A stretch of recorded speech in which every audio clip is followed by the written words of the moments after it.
అందరికీ నమస్కారం. ఈ రోజు మన గౌరవ అతిథులు ముఖ్యమంత్రి వర్యులు వచ్చారు.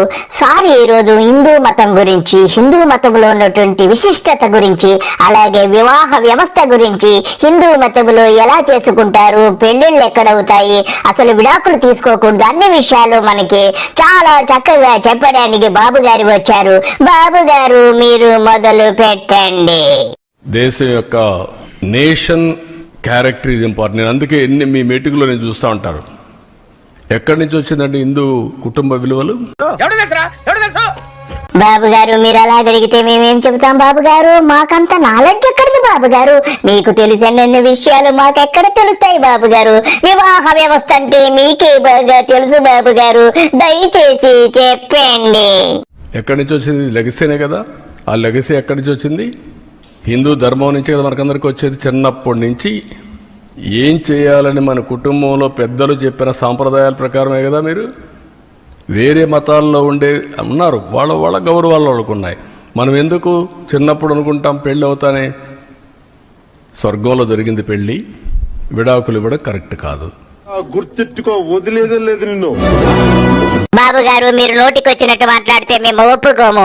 మా పవన్ కళ్యాణ్ అంటే ఏమనుకుంటున్నారు? ఆయన సనాతనవాది. ఒక నిండు సభలో ఆయన్ని ఇలాగ విడాకులు, పెళ్లి, పేరెంటాలని చెప్పి అవమానిస్తారా? మీరు ఏమనుకుంటున్నారు?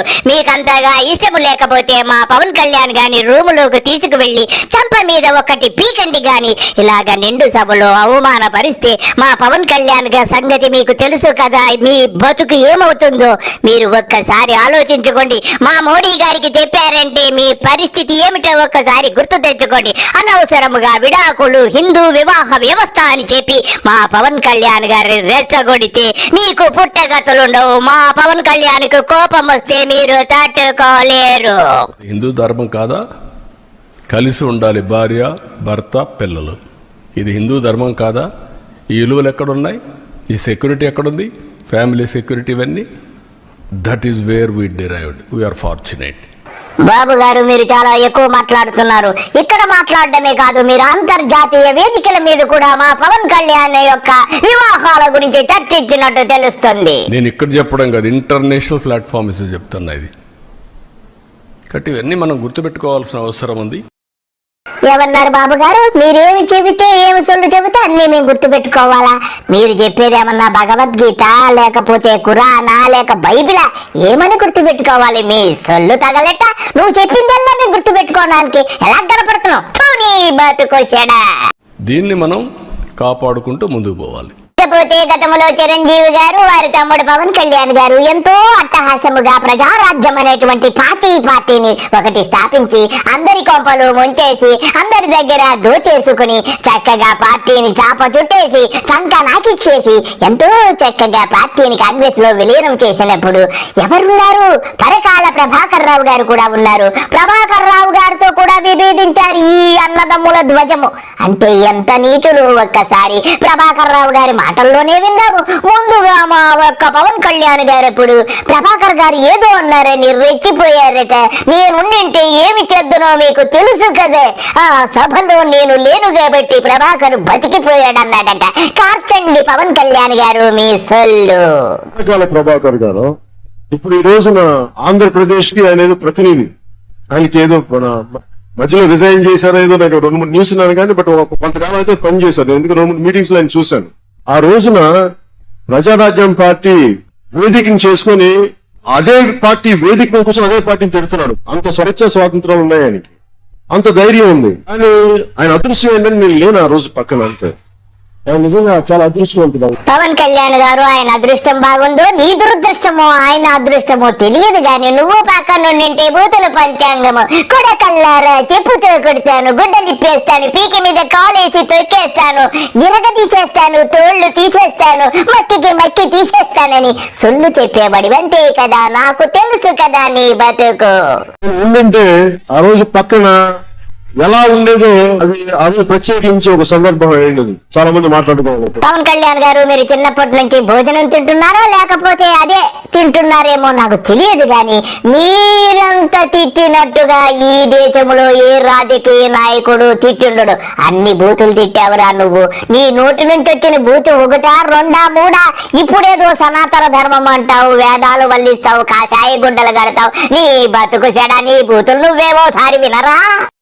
చెప్పు అటు తిప్పి ఇటు తిప్పి పగిలిపోయేలా దవడ వాసిపోయేలా చెప్పు చెప్పు పెట్టి కొడతాను కొడకల్లారా ఒక్కొక్కడికి. డిప్యూటీ చీఫ్ గెస్ట్ మినిస్టర్ గారు విన్నారు కదా మీ బూతుల పంచాంగము. నీలాగా తిట్టినోడు ఎవడన్నా ఉన్నాడేమో, నువ్వే ఒకసారి గూగుల్లో చెక్ చేసుకోండి పవన్ కళ్యాణ్ గారు, మీ బతుకు చెడ. అదృష్టం. మరి స్పెషల్ కేటగిరీ స్టేటస్ గురించి మాట్లాడుతున్నా. ఎందుకు ఆయన పేరు ఉదహరించారంటే అప్పుడు ఆయన చేసినందుకు కాదు, ఆయన ఇంకా యాక్టివ్ గా తెలుగుదేశం పార్టీలో ఇప్పుడు పనిచేస్తున్నారు కాబట్టి. ఆయనకి కేంద్రంతో రాష్ట్రంతో రెండింటితో సంబంధాలు ఉంటాయి. పరగల్ ప్రభాకర్ గారు లాంటి వ్యక్తి మరి ఈ రోజున మీ సతీమణి శ్రీమతి నిర్మలా సీతారామన్ గారు కేంద్ర మంత్రి, అది కూడా ఆంధ్రప్రదేశ్ నుంచి రాజ్యసభకి ఎన్నికయ్యారు. మరి ఆవిడ ద్వారా మీరు స్పెషల్ కేటగిరీ స్టేటస్ గురించి ఎందుకు మాట్లాడరండి? పవన్ కళ్యాణ్ గారు ఎంతో చక్కగా చెప్పారు, మరి మీరేం పీకుతున్నారు? పవన్ కళ్యాణ్ గారు 2 సంవత్సరాలు అయింది మీకు అధికారం వచ్చి, నాకు అధికారం వచ్చి వెంటనే స్పెషల్ స్టేటస్ తెచ్చేసి మోడీ తల వంచేసి సంక నాకేస్తానని చెప్పావు. మరి ఎవరిది పీకుతున్నావు? మరి 2 సంవత్సరాల నుంచి స్పెషల్ స్టేటస్ మాట్లాడు, 24 గంటలు సనాతన ధర్మము, గడ్డం గోకోవటము, నీ బాబును చూసుకోవటమే కాదుగా సరిపోతుంది. కానీ నీ బతుకు చెడ, సిగ్గు లజ్జా లేదు నీకు? ఆ రోజున మీకు అంత కష్టం వచ్చింది, పావులాగా పరిగి. మరి ఈ రోజు ఎందుకు పావు పడగెందుకు చెప్పట్లేదు మీరు? ఆయన పడగిప్పలేదు, నువ్వు పడగిప్పావు, లేకపోతే నువ్వు బాబు పుట్టలో దూరి అప్పుడప్పుడు బయటికి వచ్చి బుస్సని లోపలికి వెళ్ళిపోతున్నావు. మరి నువ్వు గతంలో ఏం వాగావు? అసలు స్టేటస్ గురించి, స్పెషల్ స్టేటస్ గురించి, ప్రత్యేక హోదా గురించి గంటలు గింజుకున్నావు పిచ్చి కుక్కలాగా. మరి నీకేమైందమ్మా ఇప్పుడు? బాబు పుట్టలో దూరి ముసలు కొడుతున్నావా నువ్వు? ట్విస్ట్ ఏంటంటే రాష్ట్ర ప్రభుత్వానికి, అధికార పక్షానికి, ప్రతిపక్షానికి ఎట్టి పరిస్థితుల్లో మాకు స్పెషల్ కేటగిరీ స్టేటస్ మీద ఒక క్లారిటీ ఇవ్వండి. ఇస్తే ఎప్పుడు ఇస్తున్నారు, ఇవ్వలేకపోతే ఎందుకు ఇవ్వలేకపోతున్నారు? ఇది చెప్పడానికి అది టెక్నికల్ గా 2 పార్టీలు అనుకుని ఒక తీర్మానం లాంటివి ప్రవేశపెట్టండి, కేంద్ర ప్రభుత్వాన్ని తెలియజేయండి. మరి గతంలో తీర్మానం చేసి కేంద్ర ప్రభుత్వం దగ్గర పెట్టమని చెప్పావు, మరి ఇప్పుడు ఏం చేస్తున్నావు? దేన్ని పీకుతున్నావు నువ్వు? బాబు పుట్టలో దూరి బుసలు కొడుతున్నావా? మరి అలాగే మీ ఇద్దరు కలిసి తీర్మానం చేసేసి స్పెషల్ స్టేటస్ వచ్చేయాలని చెప్పి, అదే నీ బాబు నువ్వు కలిసి మోడీకి స్పెషల్ స్టేటస్ ఇమ్మని అడిగారా? సిగ్గు లజ్జా ఉండాలి. ఆనెస్ట్ గా చెప్పాలంటే మైక్రోసాఫ్ట్ కంపెనీ తీసుకొచ్చాను. నాదేళ్ల సత్య మైక్రోసాఫ్ట్ సీఈఓగా ఎంపికయ్యాడంటే అది మనం చూపించిన పరకాల ప్రభాకర్ రావు గారు వచ్చారు. సార్ మీరు చెప్పండి, మా పవన్ కళ్యాణ్ గారు, మా చిరంజీవి గారు ప్రజారాజ్యం పెట్టి ప్రజలను ఎలా ముంచేశారు, ఎలా మోసాలు చేశారు, ఎలా డబ్బులు దండుకున్నారు, అన్ని విషయాలు కులంకుశంగా మాతో పంచుకోండి, మీరు మొదలు పెట్టండి. ఏమనుకుంటారంటే ప్రజారాజ్యం పార్టీ ఒకరిది, ఆ పార్టీ రిజిస్ట్రేషన్ లో నా సంతకం ఉంటుంది, ఇంకా 4-5 సంతకాలు ఉంటాయి. ఇది ఒక ఆల్టర్నేటివ్ కావాలి అనుకుని 10 మంది కలిసి కూర్చుని పెట్టినటువంటి పార్టీ. నేను ఆ పార్టీ రిజిస్ట్రేషన్ ఎలక్షన్ కమిషన్ కి ఇచ్చినటువంటి కాగితంలో నా సంతకం ఉంటుంది. నేను అనుకున్నటువంటి దారిలో కాకుండా దారి తప్పుతోంది, టికెట్లు అమ్ముతున్నారు, ఎక్కడక్కడ లాలూచీలు పడుతున్నారు అనేది నాకు తెలిసిన తర్వాత, ప్రభాకర్ రావు గారు మీరు చెప్పింది నిజమే. ఎవడైతే అమ్ముకుంటుంటే ఇలా డబ్బులు వ్యాపారం చేసుకుంటే మనిషి అయి పుట్టినోడు ఎందుకుంటారండి? ఆ పార్టీలో రిజైన్ చేసి వెళ్ళిపోతారండి. మీరు కూడా అలాగే చేసి ఉంటారు. ఈ దుర్మార్గులు ఈ రోజు వచ్చి ఈ పవన్ కళ్యాణ్ గారు, వారు అన్నయ్య గారు గొప్పలయ్యో పెద్ద పొడి చేశారు, కింపేశారని స్టేజీ ఎక్కి చించుకుంటున్నాడు. మరి సిగ్గు లజ్జ ఇడిచిపెట్టేస్తే మనం ఏం చేయగలం? ప్రభాకర్ రావు గారు చెప్పండి, తర్వాత ఏం జరిగిందో.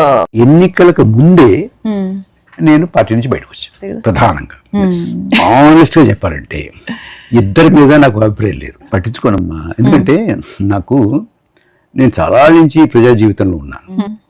ఇప్పటికీ నేను రాస్తుంటాను, లేకపోతే మాట్లాడుతుంటాను. అది అంటే ప్రజా జీవితం అంటే కేవలం రాజకీయ పార్టీ, లేకపోతే ఒక పోటీ, ఎమ్మెల్యే ఎంపీ కాదు రాజకీయాలు. అంటే నాకు పబ్లిక్ లైఫ్ నేర్పినటువంటిది ఏంటంటే ప్రధానంగా దూషణ భూషణ తిరస్కారాలు.